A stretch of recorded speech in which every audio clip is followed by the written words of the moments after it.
Assalamualaikum warahmatullahi wabarakatuh. Perkenalkan, nama saya Jane Eka Sari Radiah. NIM 200311613637. Pada kesempatan kali ini, saya akan menjelaskan pengertian, penyebab, dan bahaya dari korupsi. Hal pertama yang akan dibahas adalah pengertian korupsi. Dikutip dari Say No to Korupsi tahun 2012, karya Juni Syafrian Yahya, kata korupsi berasal dari bahasa Latin, yaitu corruptio, atau corruptus yang berasal dari bahasa Latin yang lebih tua, corrumpere.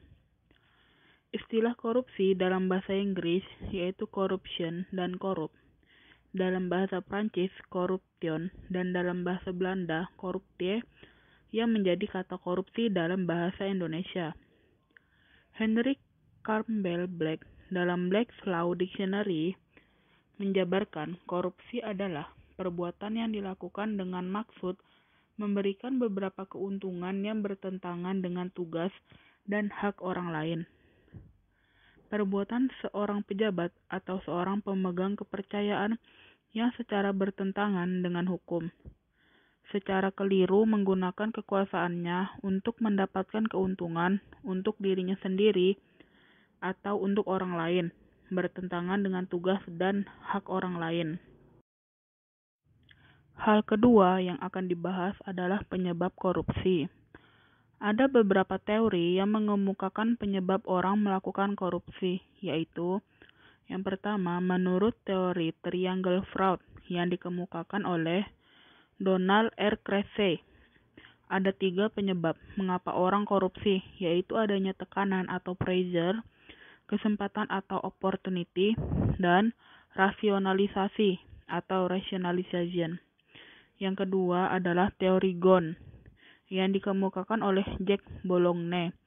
Faktor-faktor penyebab korupsi adalah keserakahan atau greed, kesempatan atau opportunity, kebutuhan atau needs, dan pengungkapan atau expose.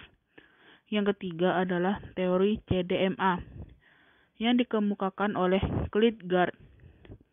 Korupsi atau corruption terjadi karena faktor kekuasaan atau directionary dan monopoli yang tidak dibarengi dengan akuntabilitas. Yang keempat adalah teori willingness and opportunity. Menurut teori ini, korupsi bisa terjadi bila ada kesempatan akibat kelemahan sistem atau kurangnya pengawasan dan keinginan yang didorong karena kebutuhan atau keserakahan. Lalu, hal terakhir yang akan dibahas adalah bahaya korupsi. Ada banyak bahaya korupsi dan dampaknya. Berikut ini adalah beberapa dampak yang diakibatkan koruptor di berbagai bidang.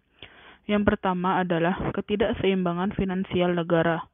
Hal ini dikarenakan koruptor mengambil uang yang sejatinya adalah milik masyarakat untuk negara dan nantinya akan dipergunakan untuk keuangan suatu negara.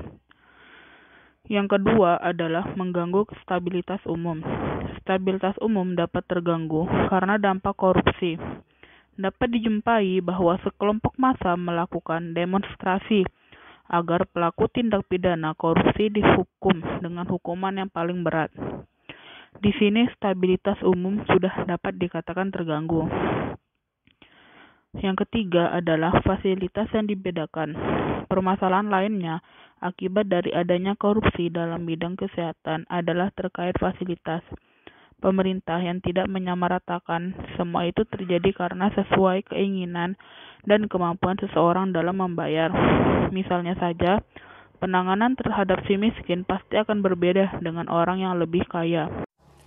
Sekian penjelasan dari saya, kurang lebihnya mohon dimaafkan.